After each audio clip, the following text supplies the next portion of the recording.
Ladies and gentlemen, here we are. Familiar set to the Foundation audience, unfamiliar to us. Really, yeah. We have never shot on this set since it's existed. That's true. Because we shot one episode where you were on this set, and I was in a convenient chair on the other side of these giant light bulbs. Yeah, they're you can't tell them from here, but they're gigantic. Guys, I felt bad. I realized I was talking to Brad before we started recording, and I was standing where the camera is, and I could just see Brad like squinting at me, and I was like, I need to move because this is not convenient for him. No. Hey, it's all good. The other thing with this set, it's funny. I don't notice it when I watch the guys, but like for me, I'm like not a tall guy, so like this microphone stand is like a little too tall. It doesn't adjust, so I have nowhere to go. But anyway, we're here for disc golf. Hey, hello in the bag. 116? Something like that. I never know anymore. Yeah. 56. 56. That's episode 56. 56. Easy peasy. No, That's what I should have done. Yeah, I'm happy to be here because I always love when you come into town. You're here for an extra long amount of time this time, so we're hoping to film some things, not only just in the bag. We have some special stuff cooking for you next week. Robbie's got some great content on his channel he was talking to me about before we started. Yeah. No spoilers there, but very excited to see that video. Yeah. For sure. Well, yeah, there's a video coming let's see. Yeah, next Thursday, so before the next episode. Perhaps the craziest ending that I've ever had on a video on my channel, and that includes the round that I almost got struck by lightning. Wow. And by almost struck, I mean it literally hit the tree next to me. Wow. So I would say even crazier than that. But super fun. I'm also filming a video on Sunday. I'll go ahead and spoil this here. I'm going to try this. I talked to the guys about it today, and we were like, I think it's going to be good. So my plan is to we're here for Worlds. For those of you who just listen to the podcast and you don't follow the pro scene, which I totally get because I think there are more people out there than we think that don't care about the pros. Right. Not that they're bad people, but you just don't care about them. Yeah, then it's fine. There are lots of people that don't follow any professional sports. Yeah. I get that. You're one of those people. Like you're hockey and that's about it. Yeah, hockey, MMA, and that's about it. Yeah. So yeah, I can relate to that. Like I guess I care relatively speaking about like the sports industry now that we're like kind of in that, even in a niche way. Touche. But I'm not gonna go like watch an NBA game. There are so many things I'd rather do. So Amen. I get it, and that's okay. Yeah. But yeah, we're here in Lynchburg for Worlds, and you got a couple fun things lined up, hopefully. Yeah. Robbie. So my plan is Sunday. I'm going to go to New London because apparently there's grandstands behind Hole 1's tee box. Yep. That's cool. Did they clear trees or clear the bushes? Because in my mind, there's like a bunch of trees there. I didn't physically see though. I saw the ones on hole 18. They were already up the last time I was there. Like when you're coming in? Yeah. That's sick. Yeah, right across from the parking lot. It's like the baskets here, the stands are right there. So yeah, that's cool. They maybe put it on that hillside right there. Yeah, that would make sense. Because you can kind of still see down the alley on hole 1. So my goal is I'm going to get there Sunday morning at like an undetermined time. I realize I'm saying this in advance so people can't stalk me. My wife gets on to me about that. Like, don't say where you're going to be on the internet, even though people are very kind. So we love you.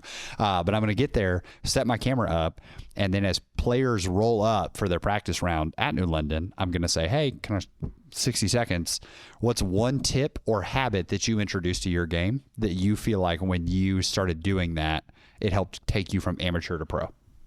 And just compile all those answers. Just literally sit there all day. Maybe even be like, hey, Jason, I'll Venmo you. Can you bring me sheets? Yeah. Because if I'm here and I'm eating lunch and it's not that, what am I doing with my life? Yeah. Hey, the man's here to work. Yeah. So it's gonna be a lot of fun. I think it's gonna be a great video that will come out a couple weeks after Worlds. So, but today we were talking about episode ideas because when I come to town, we just logistically, it's very difficult for us to have guests who are like our traditional guests because then we're trying to wire in sound and all that. So we like to do something different here.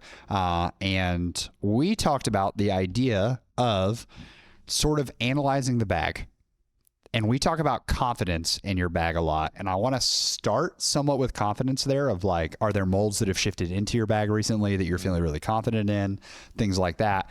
But really the heart of this being what 3 molds, what 3 discs even, it may not even be a mold. It may be like, oh, well, this vulture is locked in and this one is on the chopping block. What 3 discs can be molds, if you want to take it that way, are most on the chopping block in your bag right now? Okay. But speaking of confidence, have there been some recent additions to your bag, ABB, that you're like, I put it in there because of this reason or this? Like, yeah, talk me through that. Any new additions?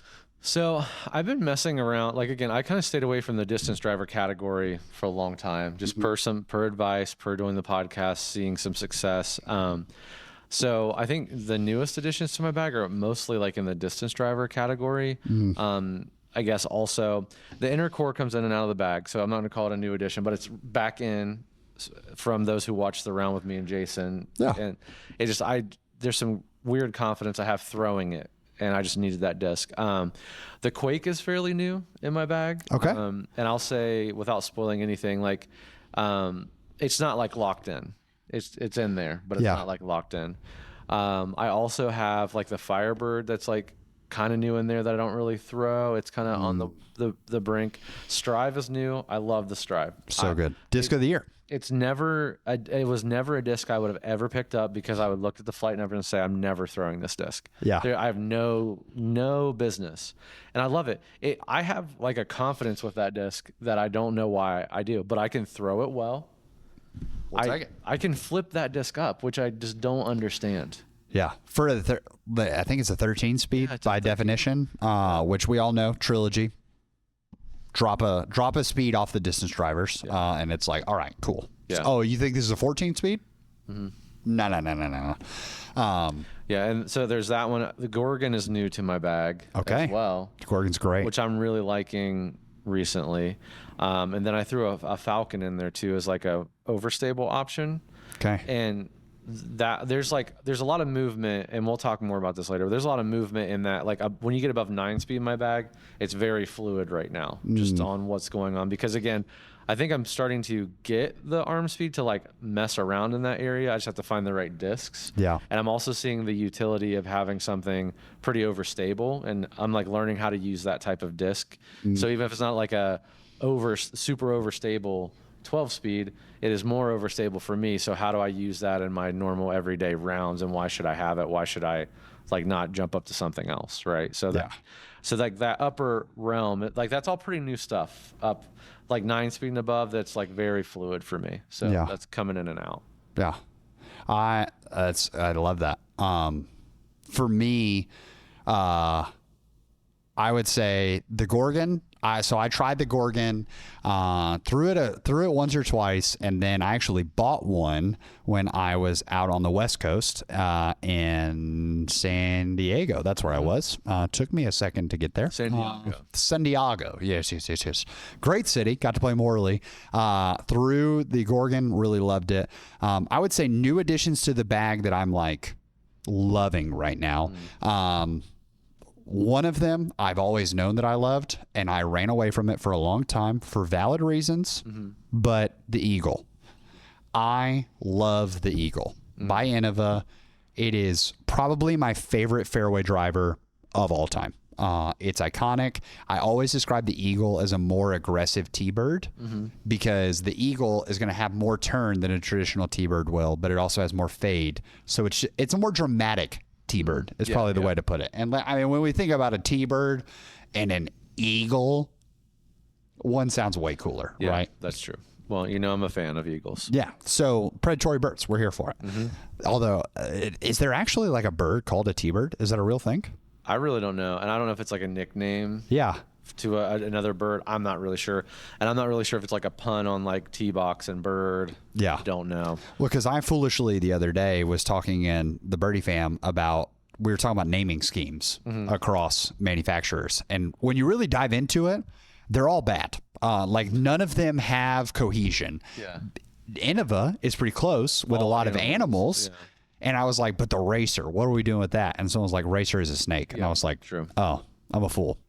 What about a Corvette? Is that a specific? Is that like a fast bird? I think it is a bird, actually. Yeah, I don't know. A destroyer, not a bird. No, that's A wraith, not a bird. No. A boss. So you're like, it's all animals, and then suddenly you start working through it a little bit, and you're like, okay, maybe they're not. Why is there an alien mixed in there? I think the closest manufacturer, and this is a wild card one, but I really think Lone Star is pretty cohesive. In the Texas realm, my true answer, Clash. There's no other company that like everything in Clash. You're like, oh, it's food oriented. Yeah. Now, my wife, her biggest gripe with Clash is they should not have butters. They should not have like all of their putters should be tea. Ooh, and you have like a green tea, a chai tea, a black tea. Like it's all this different teas. Earl Grey. Yeah. Like imagine this old, like an old man stamp sipping on some Earl Grey tea. Earl Grey. That's incredible. I would putt with that. Yeah, like so cool. So that's Lindsay's passion and side note. So Clash, we know you're listening. Yeah. Game on. Just delete the other ones. Just rename them. Yeah. Get them resubmitted. So I'm glad that the Eagles are back because I also have so many Eagles that I have seasoned ones. So it was nice because I could literally, I pulled certain molds out, put the Eagles in, and I knew I had seasoned ones that are already like, it's like, oh, Eagles have only been in my bag for a couple months, if that, maybe a month and a half. And I already know exactly how they fly. There's differences in them. So I'm enjoying that. And then here's the shocker. I have a Luna in my bag right now. I heard that through the grapevine, AKA Jason's a grapevine. Doesn't surprise me. Because I think even through the Luna turmoil, you did say, now as a throwing putter, I like the Luna as a throwing. It throws well. Yeah. You know, I think you told me a story where you got frustrated and threw it, and you're like, oh, this throws pretty well. That's correct. Yeah. Okay. Literally a baseline Luna. I was like, gosh, I cannot make putts with this. And so I just chucked it out of frustration. And I was like, well, that is an infuriating 330 feet. Like, I'm so mad that Luna went that far. Hey, shout out to my oldest son, Cohen. I'm not kidding you. We didn't plan this, but like we had a whole Luna discussion this morning. Okay. And you were brought up with your Luna, and we were just kind of all talking about like, oh, our Luna's overrated or whatever. And so my son Cohen bagged 7 Lunas. Wow. Talk about mold minimalist. Wow. So I know, but he loves to throw them. Like he has 2 putters, and he has one of the rubber blend that he throws. Okay. For like kind of like longer like jump putt sort of things. He has like ESP Swirl, ESP, Big Z, Crystal Z. Like he has the whole thing. Am I convinced that they do anything different? No, but he believes it, and that's all that matters. That's true. Confident. And so subconscious confidence. But yeah, so glad you're not the only one that throws some Lunas. Yeah, glad that is it's surprising, but it's not. Yeah, it's funny having it in the bag because of how much of a stink I put up about not wanting to putt with Lunas. Right. Then all of a sudden I'm like, the Luna's kind of great. So really, that is kind of what inspired me thinking about this episode of the podcast is Disted on the chopping block, because for so long for me, that throwing putter slot has been difficult because I love my pigs and I have so many stages of pigs. Sometimes I need something that flies straight, but is going to have a little bit of finish, but it's easier distance to get because even if your pigs are crazy seasoned, like Precious Child goes really far. It's my farthest flying pig, but it's also the least understable. So unless I throw it on steep Hyzer, it's just not going to fade at the end. Yeah, it's kind of like throwing a DiGiorno pizza. It's true. It's not delivery. It's DiGiorno. It's DiGiorno. It's the pig. It's the pig. So like I love that, but I would have told you it's that because I had Birdie Bin Lizards that I was throwing for a while, and I found that when they got seasoned in, they were so straight. I was like, I'm throwing a pig still. Like I'm throwing Precious Child. I wouldn't, my seasoned Birdie Blend and Precious Child did the same thing. So I was like, well, this isn't, like I need something different. Put the Luna in there, game changer. Yeah. Just being back in it. So walking through the slots, I think we bounce back and forth. How's that feel? That way it's not we're going too hard. So what would you say is the first disc or mold that's on the chopping block for you right now? Oh, I'm really I'm really not so sure about the evader anymore. Really? That's fascinating to me. But it's not because it's bad. Yeah. It's not because I don't throw it well. I just never grab it. Never. It's almost like it's too neutral for you or too stable. Well, What's the vibe? I think what's happening is I talked about this actually 2 episodes ago when we had Reed on. Like I've kind of blended like mold minimalization and non. Was that last week or 2 weeks ago? Was Reed?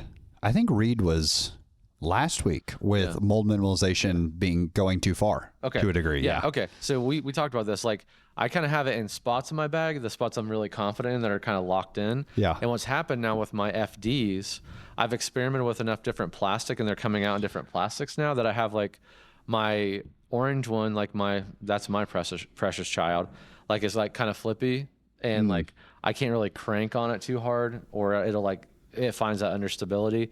And then I have like a brand new C-line one that's kind of edging toward that evader slot. So I'd almost rather just throw the new FD because it's like that new FD C-line to the top end of stability. Then I kind of I have one below usually or one. And I honestly like the ozone's a little in danger on the other end because I have seasoned FD. I have a very seasoned like Innova FD that's very flippy that kind of has a similar flight. Yeah. So they're like kind of like pushing out on either end of what an FD does for me. So Yeah. I would say ozone just flies different though. So I don't know that it's like super in danger. Yeah. Because I find like there's a very specific shot I want to throw with that or shots. Yeah. And I do throw it further than that flippy FD. So there is. That's what saves it. Now the evader though, I throw it like basically as far as my FDs, and like that C-line FD touches the evader. Now the evader's a little more overstable. Yeah. But I'm like, well, I can just like put a little more Hyzer on that FD and get the same effect. Yeah. Before I jump up to something like a Firebird that's like very, very like overstable for me. Which, if I'm being honest, that is in danger too. If we're talking. Yeah. So I guess what I'm really saying, which I didn't realize, is everything but my FD's in that like 7. The FDs are taking over the fairway world. Yeah. It's fascinating because the conversation about like, if you have this stable C-line FD, do I just put it on a little more Hyzer? That was my exact problem with the Hex because I love reactors and I couldn't figure out the balance between like an Eclipse Hex to a fission reactor. Do I want a more overstable disc in a quote flippier plastic? Yeah. Or do I want a straighter to neutral disc in a more overstable plastic? How do I balance the two of these? And I ended up going with get the hexes out of the bag and I put in the reactor because on its best day, a flippy reactor is still going to have more stability to me than a overstable hex. And if I want that flip, I can just step down to where right now I have dunes in that slot. Right. So I get that in terms of the evader. I would be a little worried for you personally that the jump from overstable FD to Firebird, that's a large gap. It's a big gap. And I think what I kind of alluded to in the beginning of the episode, I think that's why I'm like playing more with like the distance driver category because if I need that more overstable shot, because again, there's starting to be more distance between a distance driver and a fairway for me. Totally. Probably like 25 to 40 feet, depending on the condition, right? Yeah. So not a huge jump, but enough. Yeah. And so I'm like, okay, well, do I just like, these are my fairways, variety of FDs. And when I need to start getting to more overstable jumps, do I just like start going into distance drivers then? Because again, I'm not throwing fairways like 350 and then I'm throwing distance drivers 420. Like that's a big jump between those two. And, so I don't know. That's kind of, I'm with you. There's a big gap there. Yeah. And I almost want something that's kind of between an evader and a Firebird. You know what I mean? That's like enough different from my FD variety. That's like, just like, hey, it's pretty overstable for me. And then that makes me want to have like a more controlled shot maybe than going up to a distance driver, or maybe those distance drivers are just the next tick of overstability. So I don't know. Does a Vulture fill that slot?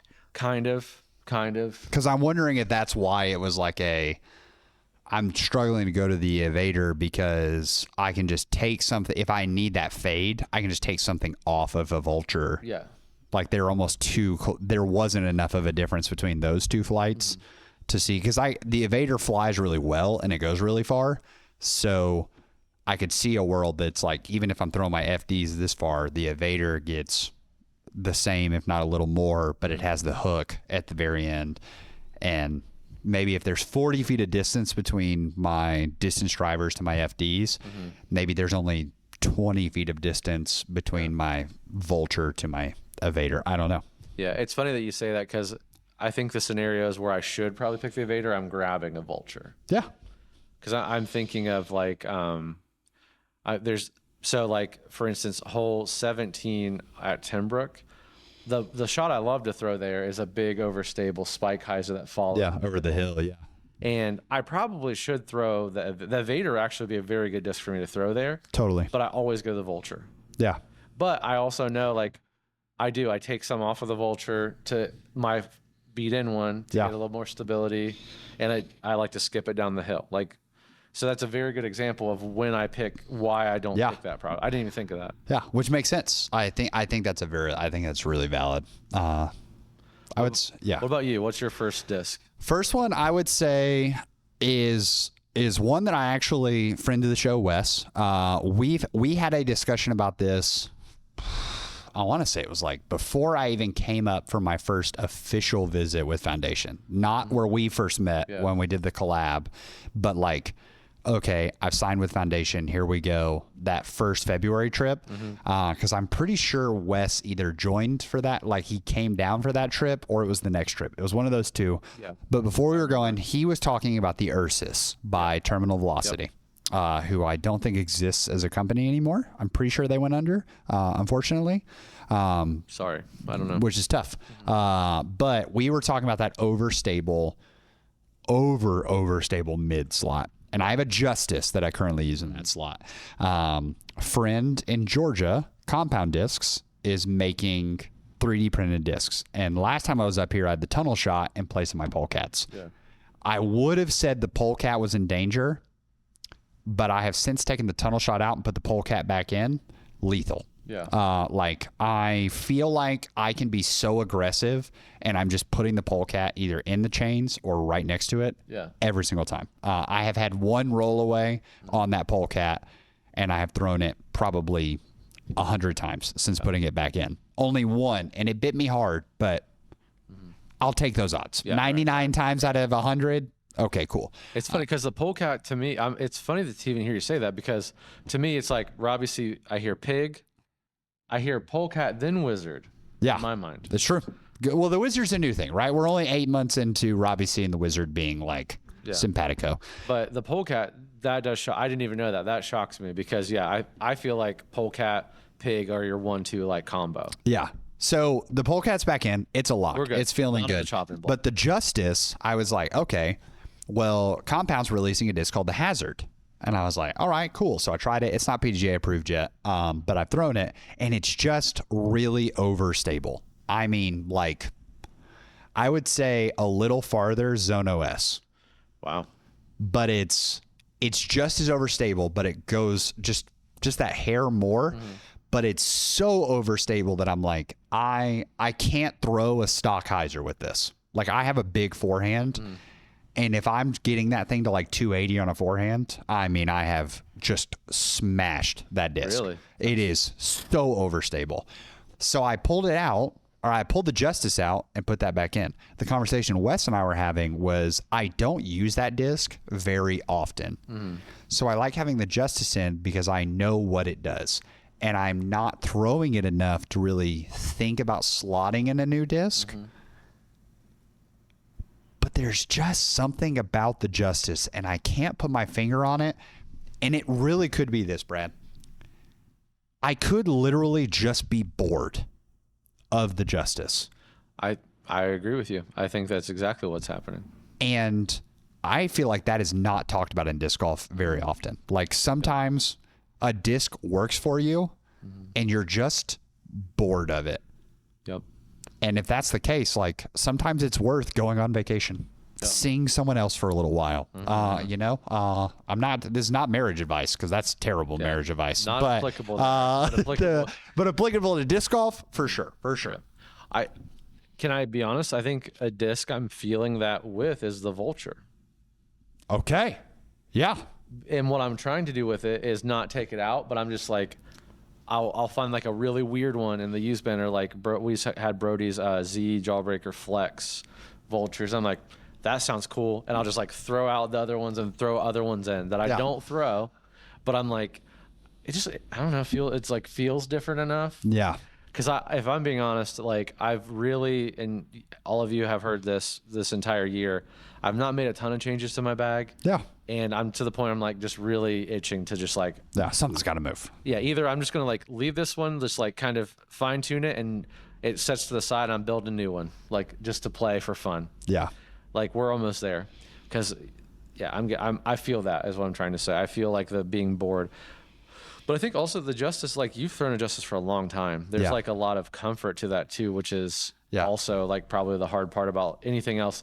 It's like you're tired of the Justice, but nothing else is going to feel as comfortable to you because you just have the reps in, and there's nothing that's going to replace that. When I signed with Innova in 2021, Innova and DD were talking to me, and it almost felt like Innova heard that a contract was being formulated by DD. Yeah. And they swooped in and were like, hey, here's our offer. And I had to look at DD and be like, sorry, I'm going to go Innova because I think I can sell more Innova. Yeah. And the pig found a slot in the bag. Until I had that conversation, my entire bag was Trilogy. I, in fact, can show you the tournaments that I know I was playing with a full Trilogy bag. So the Justice went in then. And I never found its replacement at Innova. Yeah. Never. No matter what Gators or Caymans or anything I found. And so I came back to it afterwards and was like, okay, this is pretty great. This is ideal. So I agree. There's just the reps behind it. I don't know what disc it would be. If I were to pick one, I want the flatness of a Justice. I just don't want the bead. Because the bead is shocking to so many people for the Justice. I love the ground play that it gets. I'll tell you the disc that I'm considering for it is like an Anvil Okay. Yeah. or an A2. A2 feels great. So those are the front runners, and that will make more sense. The A2 will make even more sense when I get to second disc, but I want to hear what's second disc that you're questioning right now. So I kind of mentioned it earlier. I think the Quake is what I have to make a choice. Okay. Decisions. Here's the decision. Okay. I've really leaned into the Hex, and I love the Hex. I don't feel like there's Great a disc that flies like the Hex for me, and I don't think there ever will be. Also, a conversation Jason and I had this morning in the warehouse, which is ironic. I mean, we're dialed in, guys. This episode was meant to be. Yeah, Robbie has a microphone in the warehouse, is what I'm trying to say. I've been listening this whole time. Oh. So we were talking like, Hex were kind of leaned into, and like I have 3 Hexes in my bag. I have a Neutron that's like just a little bit more just like straight Hex. My Fission Hex is now beat in, so it's like flippy, which really saves me. It has like a nice turn to it, but it won't like completely roll over on me. And then I have an Eclipse Hex that has like not a lot of stability, but like enough overstability that like it'll finish left for me with the way I throw it anyway. And even if I need to like crank it maybe a little harder than I need to, I'm like not worried about, okay, if I pull this, it's not going to completely flip on me. Yeah.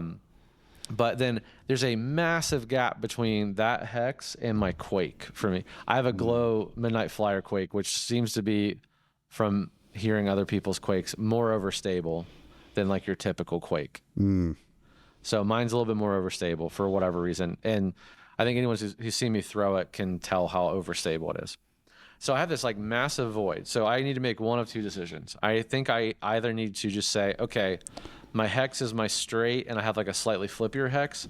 Take out the Eclipse Hex, put something between that Hex and the Quake, or I need to get rid of the Quake and maybe lean into like 2 different mid ranges of varying degrees going up, because and you would maybe say, well, why don't you just throw something between that Eclipse Hex and then the Quake?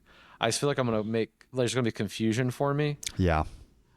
Because also the spot I don't really carry is like a super overstable mid range, Like a Justice. like a Justice or a Zone OS. Well, Putt Approach, whatever. You get what I'm saying? Yeah. So I don't really have that slot, Yeah. and I don't know that I really want that slot Yeah. That's fair. because I'm going to throw Zone if I need, Yeah. or I don't know. I would say my Justice comes out, and that's part of why it's so hard for me to find the replacement is because I have the reps over the years, but I don't have the reps. It's why the Ursus never won. It's not because the Ursus is a bad disc, but it's like, I'm going to use this once every 4 rounds. Yeah. Like, I have the same exact disc in a fairway driver form, and it's a silly, overstable Felon. Yeah. That is a Lucid X Chameleon Glimmer Felon. Yeah. Every word in the dictionary. Also, just add Felon at the end. Overstability. Yeah, like it's insane. But I have those two, and really, if I were to add them together, they probably see 1 in every 2 every 10 rounds. Like it truly 1 in every 4 almost feels like a stretch. So probably 1 in every 5. So I get that for not feeling like you need that. My real have you ever felt a reactor? Yeah, and really, yes, I have, and I've thrown a reactor multiple times, and I just don't. I think it's almost the same problem you're having. Like reactor to Eclipse Hex for me, not a ton of difference. Yeah. And also, and this is like a personal preference. Like I'm like, I already have the uplink in my mid ranges. I already have a bunch of hexes. I just don't want to go like all Gyro. Yeah. I just don't want to do that. Yeah. No good reason. I just don't want to. And then I have like my Envy collage down below that. Yeah. So I'm like, I want to do something else. The disc that's really making me think about like taking out the Quake and maybe find that like stupid overstable option, and then a overstable option than my Eclipse Hex is the MX2. It feels incredible. Yeah. I've not thrown it. So the MX2 would not be your silly overstable. It would be your sort of middle ground between the yeah, like Eclipse Hex, MX2 and then something. Yeah. Just like a Justice or yeah. Yeah. And I'm not opposed to the Justice, by the way, even though I don't like a bead. Yeah. I'm not opposed to that. Yeah. So I was just talking to Kyle about this out front because there's a Buzz OS in the used bin right now. Okay. And so I wonder if there's a world where it's like, I think leaving the Quake or instead of having the Quake, I'm all about like a little bit of a hand feel. The reason I went reactor is because that's what I use that slot for is I pulled the Eclipse Hex out. I pulled all hexes out, but the Eclipse Hex came out, a Fission Hex or a Fission reactor went in, and then the Glow reactor, the Eclipse reactor, is one of the most slept on discs in disc golf. Yeah. That thing is so excellent. It's what people want a Quake to be. That's not true. It's a little less stable than a Quake. Yeah. But it's still reliable over stability. So I feel like going back to your Discraft roots and getting rid of the Eclipse Hex and go Buzz OS could be a fun Do a Hex and a Buzz combo. Yeah. I do have some fond memories of the Buzz. And I feel like you would still have the 2 hexes still, but then you have the Buzz as well. And I know you have Buzzes at home. I mean, you have some stick Buzzes in your collection. So that could also be like a fun, we talk about being bored of a disc. That could be really sick. Yeah. Might go 20th anniversary Buzz. Yeah. A little wasp back. Cause then you could either go 20th anniversary and have your Buzz. You could have a Buzz and a wasp in there. Like, right. You could have a Buzz and a drone. You could have were drones I'm trying to remember, what is the new mold that Presnell got? Swarm. See, the Swarm has crossed my mind. To make that jump. So Buzz to Swarm. 20th anniversary to Swarm. Like there's a lot of options here. I think creating that fine line between where your hexes stop to your Buzz will actually make it so that there's more distinguishability. Like the closer that line gets, it's going to tempt you even more to just, why don't I just throw a hex back in here kind of a deal. That makes sense. Yeah. So yeah, I think it's funny, like the discs that are on chopping blocks in my bag right now are just because of kind of indecision, really. Less of like the disc isn't working for me. It's just like trying to decide whether like, do I really need that disc or do I need to switch up my strategy in that particular pocket? So yeah, interesting. So second disc for you? Yeah. So this one I would say is not a mold for me. It's actually one specific disc in my bag. So on my top end for drivers, I have 6 distance drivers in the bag. I've got 4 Raiders, and I have, that's not true. Hold on. I have Red. I have Sharingan, Renegon, Venom. I have 5. Sharingan, Renegon, Venom. Those are Raiders. And then I have 2 Defenders. I have the Orbit, and then I have a Fusion Defender. My Fusion Defender and Renegon Raider. Renegon Raider is a really overstable Raider. It's beautiful. Love that thing to death. My Fusion Defender, this is really what they look like in my head. Is like for the visual watchers, it's like Venom's the flippiest. Then you have Sharingan, and then Renegon and Defender. I literally don't know what world to throw the 2 of them. And then way off, as wide as I can spread my fingers, is the Orbit Defender. The Orbit Defender is one of the silliest discs to throw. Love it because it goes so far, but also I can flex that thing to death. Like when I think about hole 4 at New London, it is that Orbit Defender every day of the week for me. You can get it like this and it comes back. Yeah, it's going to fight back every single time. It's how we birdied it during All-Star is I threw an Orbit Defender. So that Fusion Defender, I feel like is on the chopping block because right now Sharingan Raider and Venom Raider are in very similar slots. And my third disc that's on the chopping block is somewhat fighting with those 2. But I just think having another overstable Raider, like an even more overstable Raider, without having to feel like I'm throwing the silliness of because video shows it. Robbie and forehanding a Raider, we go well together. So I love that disc. I'm excited to have that disc. I'm thinking if I cut one of the Defenders and put a 4th Raider in, that could be really solid. Like finding a chameleon Raider would be sick. Or how Ricky has been on this contract for this many years and we don't have Orbit Raiders. I know. Like a Fusion Orbit Raider would go. Actually, I take that back. I have a Fusion Orbit Raider. It's not a Ricky. I have a Fusion Orbit Raider. A Lucid Orbit Raider would be crazy. So good. But I have this Fusion Orbit Raider that's black and white. It looks so cool, and I just can't figure out how to get it in the bag.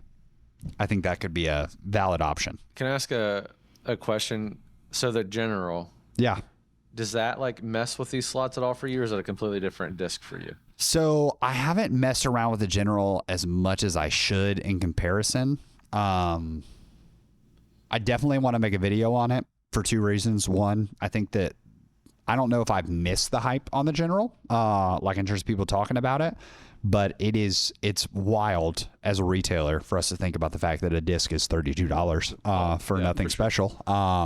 And like even more so when we think about like, we wish we could tell you that's like, I genuinely wish we could say, oh, we marked it up. No, that is like literally retailers selling it as cheap as possible because of how expensive it is for retailers to buy those discs. Like it's crazy. So part of me wants to run from that disc just based on availability. Like that is like throwing a gold brick. I don't love that, but I do think that it could serve that slot. I would imagine that that's why the General exists, is that Ricky wanted something more overstable than Raiders. But not quite Defender status. Defender or Enforcer or whatever. That's what made me kind of think of that. I'm like, well, does that disc? I mean, I watched Ricky throw it at Iowa all over the place. Looks like he's very comfortable with it. I mean, so yeah. That's a good word. But I do like your idea of the Raider, though. Again, kind of just like that continuity. Again, I think the Raider's another disc you seem like extremely comfortable with. And I think when you have a disc, a mold you're really comfortable with, letting it kind of like leach out into like other territories is never a bad thing. I don't think. So, third disc. See, what you feeling? I'm not gonna say any of my distance drivers again, because that spot, all those are kind of new and fluid right now, just kind of doing their thing. They're all in flux. They're any day they all either any of them could be pulled out, minus the Vulture. They're kind of just in there again, but kind of bored with them, so maybe who knows. And it's funny, I spoke so highly of it earlier in the episode, but I think the inner core is like on the chopping block. It always is. I don't know why. Yeah. You know why? Because I don't want to throw proxies. I'm just going to say it. I do not want to throw a proxy. Yeah. Well, the gyro thing makes sense because you already said that about like why you don't want to go more gyro mids is you've got your NVs, you got your hexes. If you go proxies, then I'm just an MVP. I mean, sign me up, MVP. And then I'm back to the Discraft nightmare all over again. Not the Discraft's a nightmare, but like a one manufacturer bag. Wow, heard it here first. So, but okay, so right now, like my overstable, my like super overstable NV is my Rebirth Eagle NV. Then I have like a normal Electron firm NV. That is like my I would just call it my normal NV. Yeah. And then I have one that's a little less, that's more straight. And then there's just so many people that come into this retail store. By the way, we're in the studio, which is attached to the retail store. Yeah. There's so many people that come in here that do not realize what they leave in this bin. They have these Electron NVs, usually firm ones, that are beat up, a little warped, and they don't know the gem they're leaving in here. And every day I come in here and they stare at me. Yeah. And Kyle and I restained our stuff. We're getting ready for Worlds, so I actually like stained our used bin container in our desk just yesterday. And Kyle and I were moving them, and I found like this perfectly like slightly warped, chunked up NV, and I'm just like, I know it's gonna flip, and I know it's gonna turn. Yeah, it's gonna be a beauty. And I'm just like, the hand feel. I love how an NV feels, and like that inner core is beautiful for like that line, that like straight with like a little bit of turn line, and I just know I can get it with an NV, and I almost want to have all these NVs. Yeah. Again, that spot I'm very comfortable with. My hexes I'm very comfortable with. My FDs I'm very comfortable with, and I want like multiple to cover multiple slots. Yeah. So, and it's again, every time I throw the inner core, it seems to come out in these challenge videos, and I always throw it super well. Yeah. But it always gets bumped because I just want to. Yeah. Well, it's funny because I think about that, and like a video that we want to try to film if possible I'm here is we filmed the episode where we talked about like top 10 discs we recommend for beginners, and we want to film a video playing with those discs. The inner core's on your list. So like we're having this conversation here, and I know that within a few days you're going to be refired up of like, why do I not? But I throw this thing so well. I have an NV in my backpack right now that's going in my bag. That is the flip up one. Yeah. And that's what's going to happen. I'm going to go out. I'm going to throw that inner core. Be like, why did I do that? And I'm going to take that NV out and I'll put the inner core back in. Yeah. It's a real problem, everybody. Yeah. It's a real problem. It's interesting because like I feel that based on like even the discussion I had about the Luna, but the difference is like I'm struggling with the Luna because my pigs can do so much, but it's like I want something that does it better, that goes a little further, goes a little easier. Well, it's hard to argue that the NV doesn't, right? Like the NV goes so far. And one of the things about Trash Panda's mid, and because the Ozone goes really far, but I would say that the Ozone doesn't have the surprising glide. Like the Ozone glides as much as I would expect a fairway to glide. Correct. The inner core glides way more than I expect a putter to glide. The Dune glides way more than I expect a mid-range to glide. So it's, once again, not that the Ozone's bad. Obviously, I'm a huge fan of the Ozone. I bagged 2 of them. But like, so I can see that. But the NV also goes so far. So it's not like they're filling a specific role. I think that it is a wise move to move to the NVs for a little bit and just see, like, It's not going to hurt anybody. yeah. And here's the thing that always, and this is not good advice. This is Wait. not- Take number 2 of bad advice of the video. Yeah. You know, we don't. maybe it's not bad advice, but maybe not a good strategy. But Okay. it's just what works for me at the current moment. Yeah. For a turnover like putter shot or a flip up to turn putter shot, I want to be able to throw that hard. Okay. Yeah. The NV, I can accomplish that with the glide, with the distance, with 70% power. Yeah. The NV, if I can just bump up to like 85% power, I don't know if like mentally it like locks in my form a little bit more. When I power down, I tend to release early, Yeah. which is, I'm sure, a common problem. Yeah. It's a commitment thing. Yeah. So I'm not committing. Yeah, that's exactly what I'm trying to say. I don't feel like I commit as much with the inner core because I can't throw it super, super hard. Yeah. But the NV I can, and I can find, again, I think it's also why I don't want to throw a proxy, because again, proxy is going to have more turn. It's going to be flippier. Yeah. And like, I don't have to throw it as hard to accomplish the same thing. I think I like throwing putters hard. I don't feel that way about anything else. Yeah. Just That's a good word. I do feel like I like to throw them a little harder. Yeah. That's maybe the I think our resident blonde guy would agree with you. I think that's like Trevor, when Trevor can throw a putter hard, you know he's going to play well. yeah. So I don't think that's a bad thing. And that commitment thing makes a ton of sense in terms of how do I stay committed to the shot? How do I stay in it? I think that's one of the things that is low key why Paul is as good as he is at disc golf is the man can down tempo so easily and not lose any of his accuracy. Yeah. Yeah, I definitely, and again, that's a form issue that I need to work out on a separate note. But yeah, when I find myself, and that's the shot, I think I've said it like 100 times in this podcast at this point, but the shot I do not have is a standstill, floaty, like putter approach shot from like 120 feet. Yeah. I don't have that shot. And it's probably because of that same reason. Yeah. Which I probably should throw the inner core for. So now I'm like, whatever. I'm going to the NV. I'm committing right now. Punch the NV nose up, little floaty. I mean, that's where, like I said, 99 out of 100 shots with a pole cap. Yeah. That's what I'm using. Is I'm whoosh right at the basket. Play and catch. That's like that's what the Connor shot, as I call that. Yeah. How do you keep your eyes on the target? Learning to keep your eyes on the target and just letting the hand do the work of that shot is a game changer for scoring. Especially here where it's like you could do that shot at Peaks View shorts and you've got half the holes, you're in the circle. Yeah. Like that's, it's very doable. That makes sense. And we're obviously team mold minimalization here, but I think that's a really solid one. Yeah. My last slot that I'm struggling with is I thought about this and my friend Josh was like, I've never heard someone use this phrase before. And I was like, I'm looking for this slot. I wonder what Prodigy has in that slot. And he was like, no one says that, Robbie. Like no one goes, oh, I'm missing a slot in my bag. I wonder what Prodigy has there.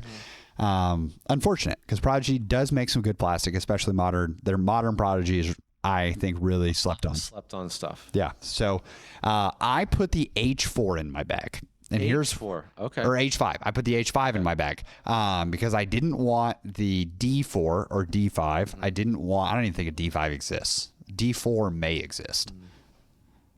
I don't know. Does it go lower than 3? I don't know. I'm ashamed to admit I haven't ordered a ton of them. Yeah. They are there. Yeah. And also we know D3 is the best. Yeah. D3's. Hey. Prodigy driver. Amen. And you have the X series that felt a little too fast. Basically, I love how the inner core flies for me. I wanted something that flies similar to an inner core that 30 to 50 feet farther. So I wanted a distance driver slot. I found that I had a Raider in my bag that was filling that slot, and it was too inconsistent. Yeah. If I really yammed on it on Hyzer, it would stand up sometimes, and then other times it would just burn all the way over. And I hated the dance of, as someone who's already distance driver averse on backhands, I hated that. The Aura by Gateway has definitely thought about filling that slot. Okay. The Gorgon thought about filling that slot. I like both of these options. But the H5 to me, I find that I only throw it on extreme uphills. Interesting. Because it's so understable. Like it's more understable than the ozone is by a mile. And I'm seasoning. I have 2 ozones in my bag. One of them I literally don't throw because it is in there as a placeholder, and I am just trying to get my one really swirly ozone to season to be really beautiful and flippy. Here for it. So I know that that's serving its purpose. The H5, I want to love, which also I kind of enjoy having a Prodigy disc in my bag, which makes me think that the A2 could slot in. Yep.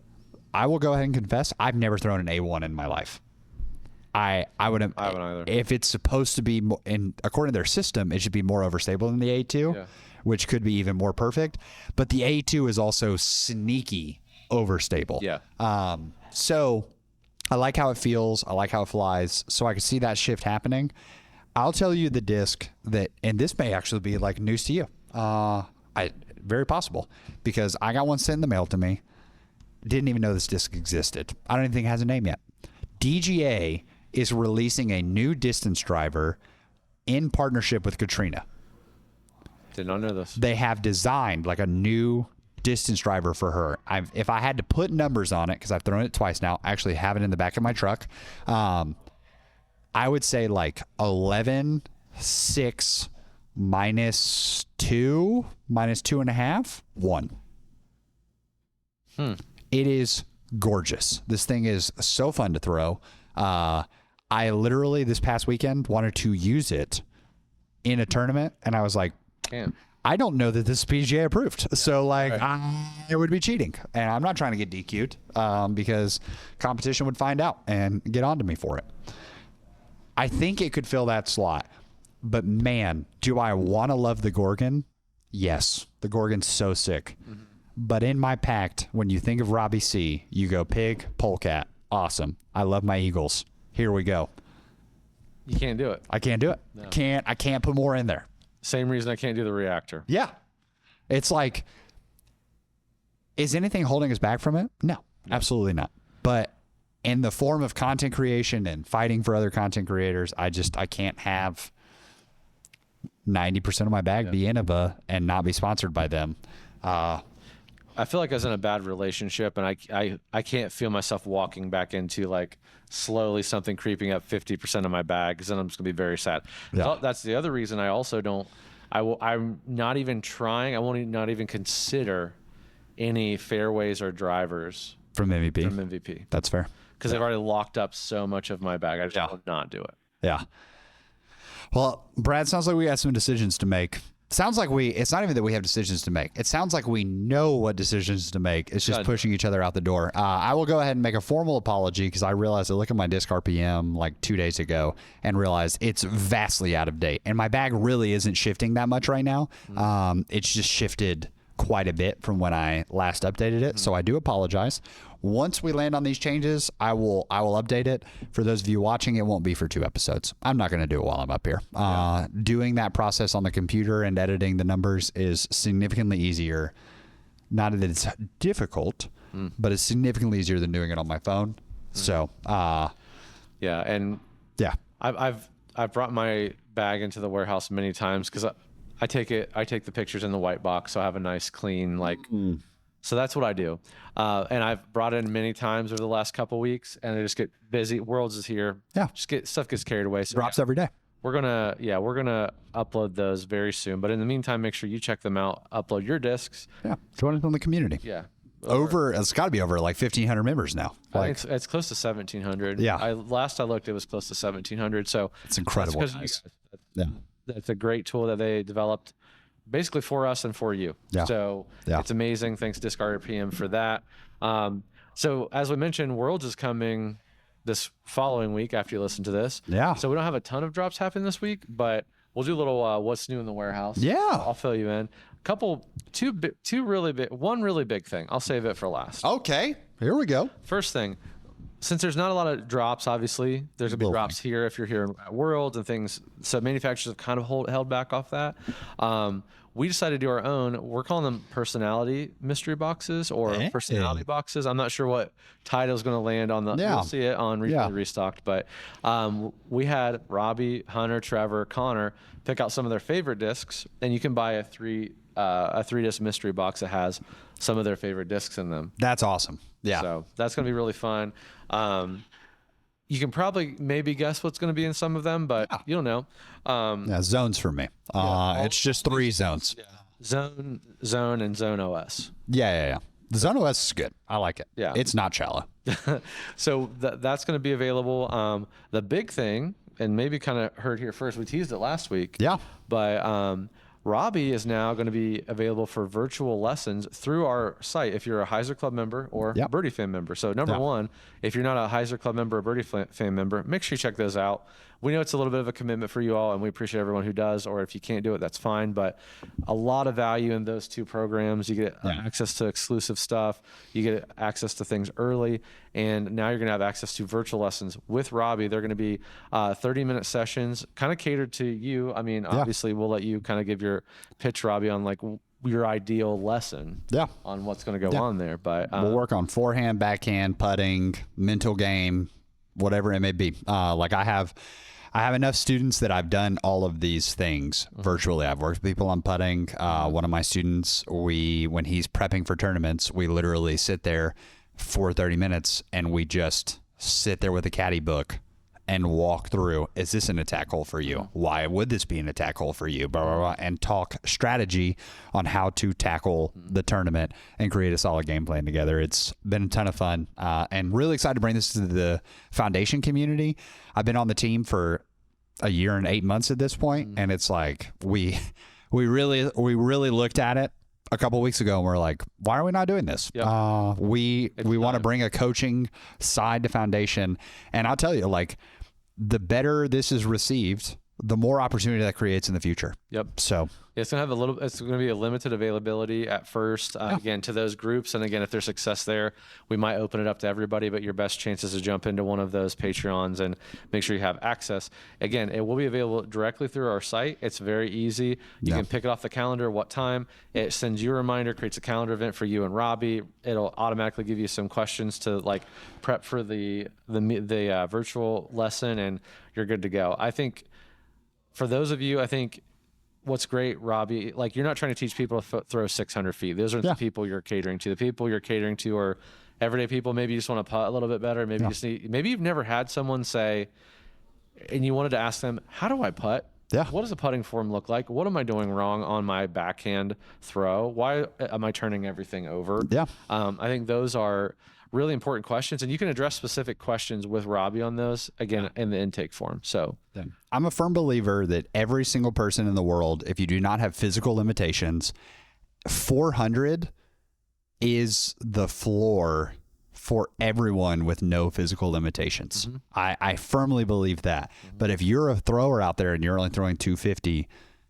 I have complete confidence that I feel like in one session at least, we can probably, like, I'm not trying to put a guarantee on it or anything, but I realistically think that in one session we can at least lay some groundwork and a foundation. I combined those two, some found work to get you on the road to 300 comfortably. Because I feel like if you can throw 300, you throw far compared to the average thrower. And there's no sport or activity we do that is more fun the worse I am at it. And that's what we want to help with. So very simple, very affordable. And again, this is something, we're not making a subscription yet, but you can book, as many as you want to book as long as there's availability. So we're grateful Robbie made that opportunity available, and opportunity for you all as well. So make sure you check that out. Also, this is a great opportunity to throw in some, like, we have in the bag merch, we have in the bag zones, we have in the bag pigs, we have in the bag minis, we have hats, we have shirts, whatever. It's all on foundationdisc.com. Make sure you check it out. If you have not downloaded our app, it is a free app for both Android and Apple folks. And we do all kinds of cool stuff in there. We go live. So on Fridays, you'll get a push notification. Hey, we're live in the warehouse, and Robbie's going to be on that this week. And we talk about it. It's very cool. Anything we talk about, it comes up on the screen. I'm actually behind the scenes doing that. And then at the end of the live, there's a little coat hanger thing. You can bring up everything we talked about. Once the live ends, everything's there. That's sick. You can add it to your cart, add it to your wish list. There's a wish list function. And our rewards program, Birdie Coins, you can pull up your account, and it's live in your app. You can see exactly what you have right there. It's great. It's the best way to shop with us. Yeah. And I will say, we mentioned it last week's episode. We have in the bag pigs and in the bag zones. And I brought 2 discs with me we told you last week to this week, if you order an in the bag pig, if it's good pig, then we're going to pick 2 orders that have happened. And we're going to put a special disc, one from my collection, one from Brad's collection, just extra in the box with you. And then we will we're going to do the same thing with zones this coming week. So when you're listening to this episode, you have the next 7 days to order an in the bag zone. And if you do order an if it's good zone, then your order could be picked for us to put I already have some laid on the order table pulled aside from last week. So, easy peasy. Make sure you just throw in the order notes. Hey, heard this one in the bag. You guys are cool, or you guys are lame. Whatever you want to put on there, it's fine. I've heard both, and I've heard worse. Same. So. All right, guys. Well, we appreciate you we love these one-off episodes. Hope you do too. Let us know. Is there another one-off you want us to talk about? Is there something that you're plagued with in your game? You're like, hey, I really could use some advice on this. Yeah. Would like to just mix those up, and then next week, hopefully, we'll have a very special guest. Yeah, that's the goal. We got to get his schedule lined up, but would be fun. We got a lot of. There's gonna be a lot of live filming next week. Yeah, that's true. So it's gonna be great. Hey, in the meantime, if it's good, Keep it in the bag. see y'all next week.